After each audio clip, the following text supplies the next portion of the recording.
Hello friends, जय माँ बगला मुझांगा से। देखिए, हमने अपनी यात्रा का एक पड़ाव पार किया है। महाराष्ट्र के बॉर्डर से बाहर हो चुके हैं।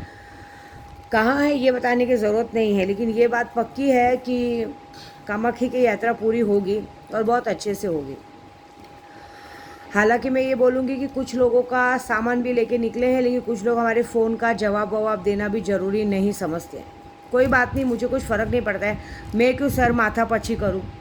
मेरा क्या, तुम्हारा पैसा डूबेगा, मुझे कोई मतलब नहीं है। क्योंकि अगर एक बार जब 10 बार मैं फ़ोन भी कर रही हूँ तो सामने वाले फ़ोन नहीं उठा रहे, जवाब नहीं दे रहे, तो कोई बात नहीं। उसके आगे उनका पैसा डूबता है, करता है, मेरे से कोई लेना देना नहीं है।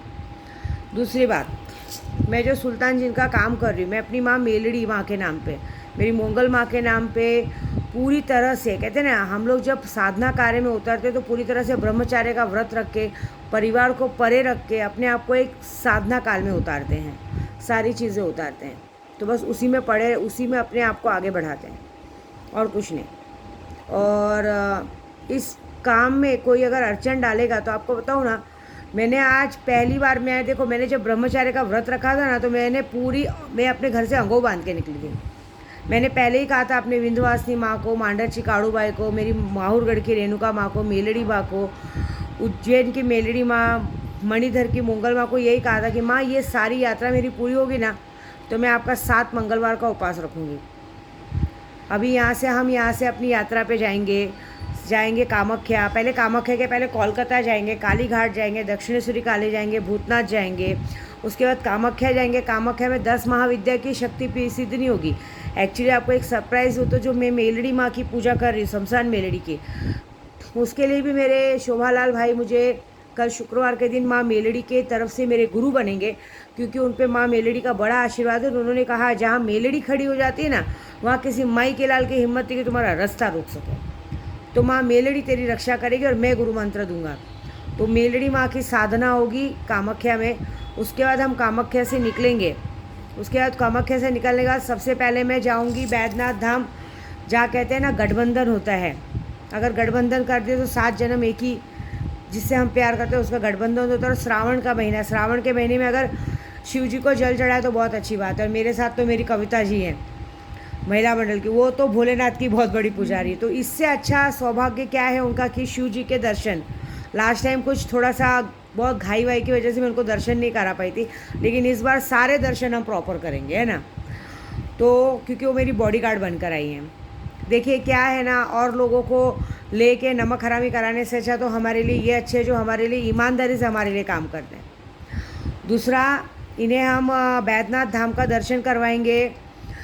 कामाख्या में भी भोलेनाथ का बहुत बड़ा मंदिर है, इनको नहीं पता है। वो बहुत बड़ा मंदिर है, वतेश्वर करके नाम है। जहाँ कहते हैं कामाख्या में जब हमारी माँ कामाख्या की पूजा शुरू होती है तो हमारे गुरुजी हमको वहाँ बैठते हैं, क्योंकि वहाँ कहते हैं बाल गंगा, नीचे बाल गंगा है, बंगाल की गंगा से नीचे से गंगा जी में से हंडा भर के 150 सीढ़ियाँ चढ़ के ऊपर आता है शिवलिंग। और वो शिवलिंग इतना बड़ा होता है कि उसे हाथ से पकड़ना तो बहुत मुश्किल होता है। मतलब 15-20 जन एक साथ शिवलिंग की पूजा करते हैं। वहाँ पे पहले उनकी पूजा कराऊंगी, वहाँ सारा दर्शन कराऊंगी। उसके बाद कामाख्या से निकलने के बाद, कामाख्या में तो वो ऐसी ऐसी जगह देखेंगे शायद उन्होंने कभी देखा भी नहीं होगा, क्योंकि सब कामाख्या जाते तो माँ कामाख्या का योनि दर्शन करके, योनि रूप दर्शन करके और कुमारी पूजन करके हट जाते हैं। लेकिन 10 महाविद्याओं का दर्शन, उधर सिर्फ 10 महाविद्या नहीं है, बहुत सारी विद्याएं हैं। ऐसे अगर जोड़ा जाए तो 15 से 16। कहते हैं ना विष्णु जी का एक गुफा है जहाँ विष्णु जी ने विराजमान है। ऐसी ऐसी जगह है ना जहाँ पे फ़ोटो निकालना भी मना है। ऐसे सारे दर्शन करेंगे। भैंसों की बलि नहीं होने वाली है, क्योंकि मेरे गुरु ने कहा है कि मैं जब तुझे अंबानी के ओहदे तक पहुंचाऊंगा ना, तब मैं 51 भैंसों की बलि करूंगा। लेकिन बाकी सब होगी। 18-19 तारीख को मनसा देवी की पूजा है, अमावस्या को। मनसा देवी की पूजा बहुत अच्छी रहती है। सबसे बड़ा सौभाग्य है इन लोगों का कि इनको मिल रहा है, क्योंकि लास्ट टाइम में जब मैं पहली बार गई थी, मेरे साथ सिर्फ क्या नाम है, स्नेहा थी बस। उसके बाद प्रदू के साथ गई, लेकिन जब मनसा देवी की पूजा थी तभी भी मैं इसी टाइम पे आई थी, जुलाई के टाइम पे। तो हम लोगों ने वो पूजे को मिस कर दिया था। मेरे गुरुजी ने कहा था मनसा देवी की पूजा करके जाओ।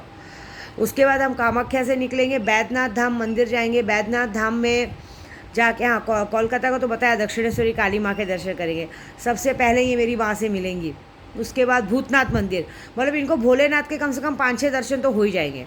तो सबसे पहले भूतनाथ मंदिर होगा, फिर उसके बाद वहाँ पे जो कामाख्या के जो भोलेनाथ का मंदिर है, दूर जाना पड़ता है, वहाँ बोटिंग वोटिंग होती है, वो होगा।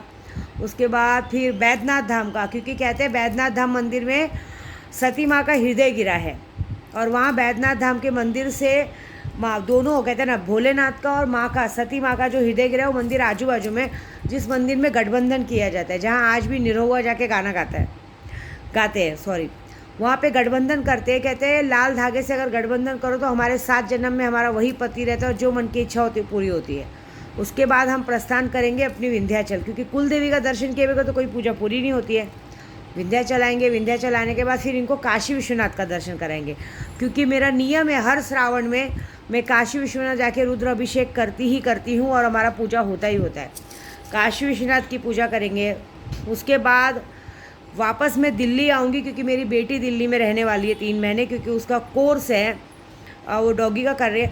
डॉगी के कोर्स से याद आया कि भाई दिल्ली में तो बड़ा अजीब लोग हैं, मतलब इतने सारे होटल्स हैं। अभी मैं पहुंचने वाली हूँ 10-11 तारीख को, तो यहाँ पे ऐसे होटल्स हैं कि डॉगी अलाउड नहीं। बताओ, मतलब एक होटल में कॉलगल अलाउड है, एक आदमी कॉलगल को लेके आता है, पलंग को गंदा करता है, कॉन्डम्स के पैकेट्स रखते हैं, वो अलाउड है, चलेगा। लेकिन एक छोटा सा जानवर जो बेजुबान जानवर है, जो कि हमारी एक स्वीटी है छोटी सी, वो बेजुबान है, वो पैरालाइज है, वो भी थोड़ा सा किसी ने मुझ पे वार किया और वो बेचारी पे चला गया, पैरालाइज हो गई। मेरी बेटी उसको अपने साथ रखने वाली है, तो उसको हम सेट करेंगे। तो होटल में 2 दिन के लिए जानवर के लिए जगह नहीं, लेकिन फालतू लोगों के लिए जगह है। इस काम के लिए भी मैं कल से तालों का काम शुरू करूँगी। जिस तरह की इनकी मेंटलिटी है जानवरों के लिए, इनका होटल भी सिर्फ जानवरों जैसे ही रह जाएगा।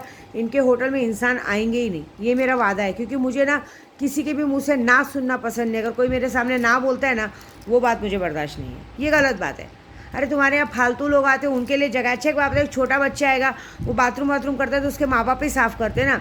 अगर एक छोटा डॉगी ने कुछ गंदगी किया तो हम साफ़ करेंगे ना, आदमी देने को तैयार है। सबसे बड़ा सौभाग्य होना चाहिए कि विद्या देवी आपके होटल में आ रही है, वो बड़ी बात हो रही है। लेकिन नहीं, कोई बात नहीं, उसकी सज़ा देंगे। उसके बाद हम दिल्ली आएंगे, अपनी बेटी से मिलेंगे।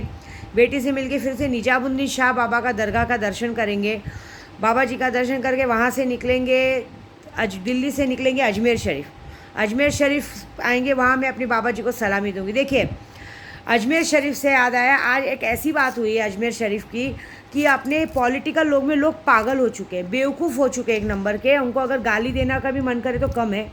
आप बताइए, अब वो सारी जगहों को छोड़ के सारे मस्जिद मज़ार को तोड़ने की कोशिश में अब उन्होंने इतनी हिम्मत की कि कहते हैं कि अजमेर शरीफ दूसरा हज माना जाता है, और उसके अंदर कह रहे हैं कि वहाँ स्वास्तिक बना है तो वो मंदिर है, उसे तोड़ा जाएगा। किसकी गांड में दम है?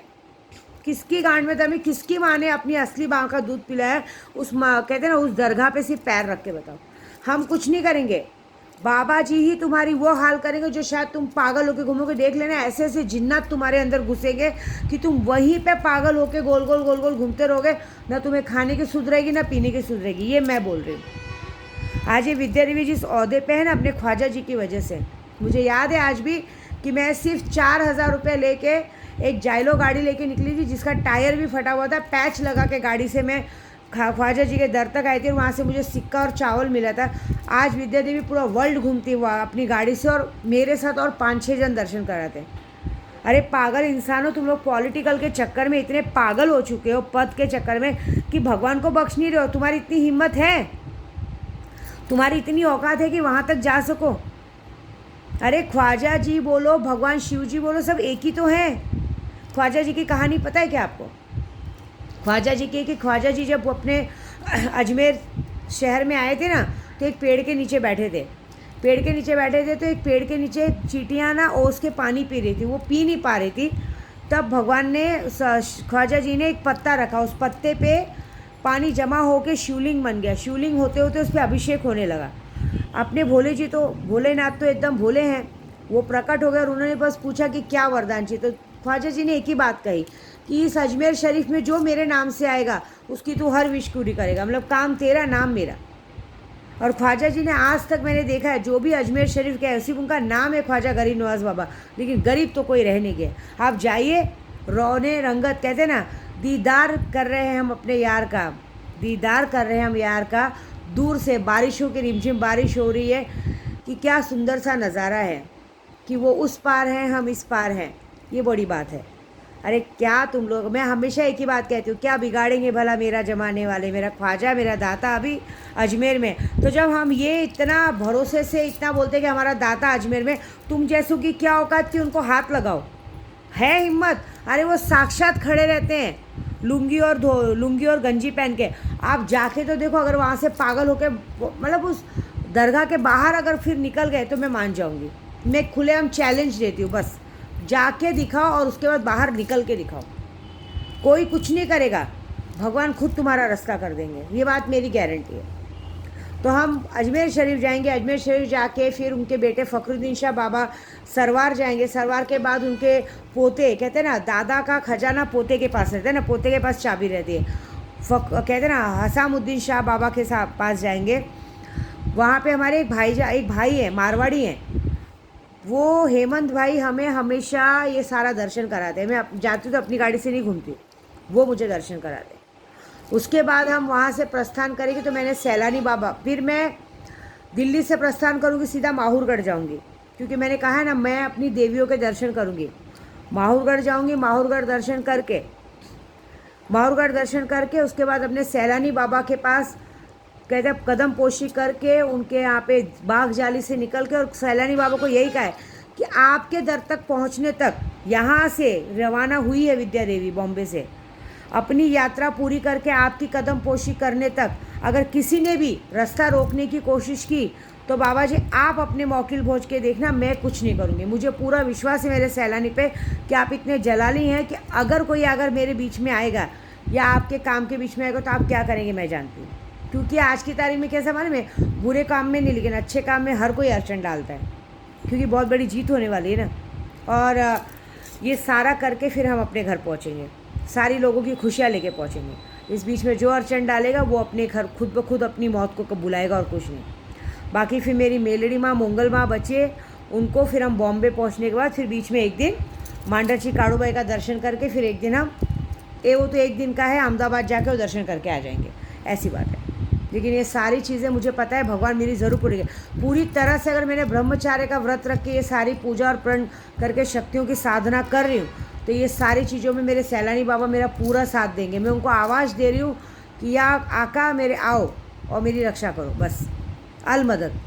और ये जो लोग इस तरह से खेल खेल रहे हैं ना, इनको इनकी औकात दिखाओ। औकात तो दिखा चुके हैं लेकिन आपको समझ में नहीं आता है हाँ, फिर राजनीति से आए, क्योंकि देखिए सारा चीज़ मैं तो कर रही हूँ अपने उद्धव भाई के लिए, उद्धव बाला साहब ठाकरे और आदित्य ठाकरे के लिए कर रही हूँ कि जो उनके साथ गलत हुआ है उसकी सज़ा तो लोगों को मिलनी है।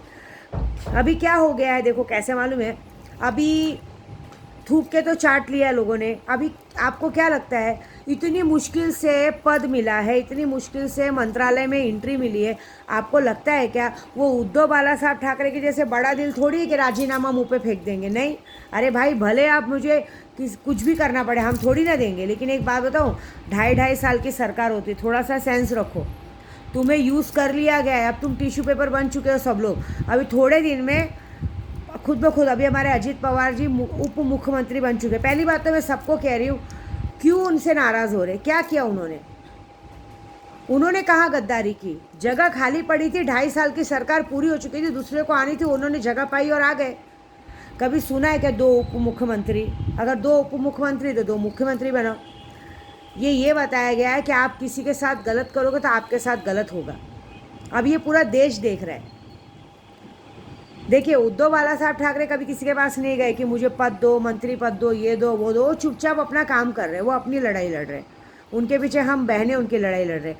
तो हमें ये पता है कि सामने से तो कोई इस्तीफ़ा या राजीनामा देगा नहीं, लेकिन अगर अचानक से ये ऐलान कर दिया गया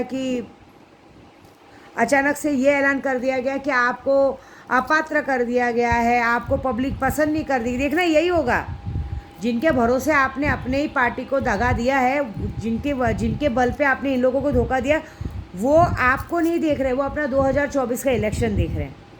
उनको आपसे, आपके लोगों से कोई मतलब नहीं, उनको 2024 के इलेक्शन से मतलब है। अगर उनको लग रहा है कि 2024 इलेक्शन इनकी वजह से हम हारेंगे तो आपको धीरे से कट करके हटा देंगे। आपको तो लाने का ज़रिया यही था कि अगर इस सत्ता में फूट पड़ेगी तब हमारी पड़ेगी, लेकिन वो ये भूल गए कि पब्लिक किसी भी सत्ता के बीच में फंसी हुई नहीं है। पब्लिक अपना देना चाहती है। आप लोगों ने ये काम करके पूरी पब्लिक के नज़र में गिर गए और पब्लिक अपना रूप 2024 में दिखाएगी। और ये वादा ज़रूर है, फिर से बोल रही हूँ मैं, काल धन भेंट जो यूज़ करना है करो। बाबा सैलानी के नाम से बोलती हूँ, मेरी मंगल माँ के नाम से, मेरी मणिधर मंगल माँ के नाम से, मेरी मेलड़ी माँ के नाम से बोलती हूँ। सीधे चैलेंज, हमने ख्वाजा जी के पास जाने वाली हूँ, है ना। अगर ख्वाजा जी का हाथ सच में मेरे सर पे, मेरी विंध्यवासिनी की बेटी हूँ ना मैं, बगलामुखी की, कहते ना, हमेशा मैंने कहा है, कामाख्या की दीक्षित हूँ, बगलामुखी की पुजारी हूँ, विंध्यवासिनी की बेटी हूँ और ख्वाजा जी मेरे नाज उतारते। तुम जैसों की क्या औकात मुझे आँख दिखाते। तो उन सबके नाम से बोलती हूँ कि 2024 का भावी नेता मैं अभी से राहुल गांधी को बधाई दे रही हूँ कि आप पीएम बन चुके हैं। ठीक है, मैं 2024 का रिज़ल्ट अभी आपको बता रही हूँ कि पूरे देश में डंका बजाए, कि पूरे देश में कांग्रेस आ चुकी है और महाराष्ट्र में हर जगह शिवसेना का डंका बजाए, लेकिन उद्धव बाला साहब शिवसेना का डंका बजाए और साथ में हमारे राज ठाकरे का मतलब बनते हैं मनसे का, बहुत सारी सीटें मनसे की आ चुकी, क्योंकि ये एकत्र होने वाले और मैंने अपने तालों का काम शुरू कर दिया है। ये भविष्यवाणी मैंने की है।